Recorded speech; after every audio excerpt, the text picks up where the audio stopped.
మేమిద్దరం ఇష్టపడ్డాం. అయితే ఆమెకున్న అనుమానంతో అతన్ని కాదనుకుంది. పెళ్ళయింది. ఆ తర్వాత తన తప్పు తెలుసుకుంది.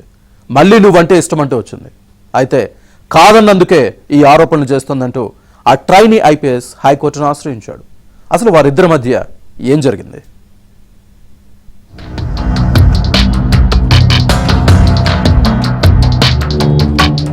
Trainee IPS Uday Krishnareddy petition పై విచారణను హైకోర్టు సోమవారానికి వాయిదా వేసింది. కేసుకు సంబంధించిన వివరాలు సమర్పించాలంటూ పోలీసులను ఆదేశించింది. అప్పటి వరకు తదుపరి చర్యలు చేపట్టకుండా పోలీసులను ఆదేశించాలంటూ అతని తరఫు న్యాయవాది కోరినా హైకోర్టు అంగీకరించలేదు. తప్పుడు ఆరోపణలతో పోలీసులు కేసు నమోదు చేశారని, ఆ కేసును కొట్టివేయాలని ఉదయ్ కృష్ణారెడ్డి పిటిషన్లో కోరారు.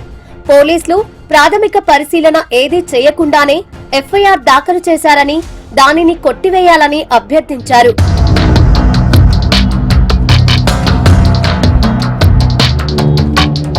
మహిళా ఐపీఎస్ తాను ముస్సోరిలో శిక్షణ సమయంలో ఒకరినొకరు ప్రేమించుకున్నామని, మానసికంగా శారీరకంగా సన్నిహితంగా మెలిగామని పిటిషన్లో పేర్కొన్నారు. పోలీస్ అకాడమీలో సైతం ఇది కొనసాగిందన్నారు. సర్వీస్లో చేరాక వివాహం చేసుకోవాలనుకున్నామని తెలిపారు. కాబోయే భార్య అనే విశ్వాసంతో తనకు ఆర్థికంగా చాలా సహాయం చేశానని పేర్కొన్నారు.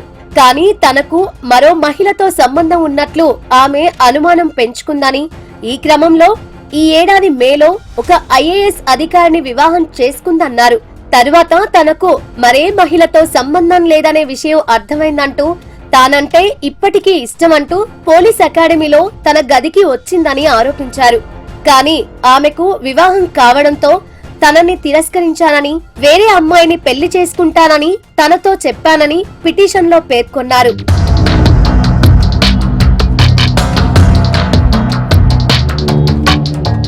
అయినా ఆమె తరచూ ఫోన్ చేస్తూ తన గదికి వస్తూ ఉండేదని, ఈ విషయం ఆమె భర్తకు తెలియడంతో నిలదీశారని చెప్పుకొచ్చాడు. ట్రైనీ ఐపీఎస్ అధికారి ఉదయ్ కృష్ణ ఈ క్రమంలోనే తనను వేధిస్తున్నట్లు భర్తకు చెప్పింది. ఆమె భర్త ఫోన్ చేసి అడగడంతో మా అనుబంధం గురించి వివరించానన్నారు. కానీ ఆయన తనదే తప్పు అని వాదించడంతో నిజాయితీ నిరూపించుకునేందుకు ఆమె తాను కలిసి ఉన్న ఒక వీడియోను పంపానన్నారు. అది చూసి ఆమె భర్త గొడవ పెట్టుకున్నారు. ఆమె ప్రతీకారంతో పోలీస్ అకాడమీ డైరెక్టర్ కు ఫిర్యాదు చేసింది. తరువాత తప్పుడు ఆరోపణలతో పోలీసులకు ఫిర్యాదు చేసింది అని పిటిషన్లో ఉదయ్ కృష్ణారెడ్డి పేర్కొన్నారు. ఈ మేరకు తన వద్ద ఉన్న అన్ని ఆధారాలు, వీడియోలు కోర్టుకు సమర్పిస్తున్నానని పేర్కొన్నారు.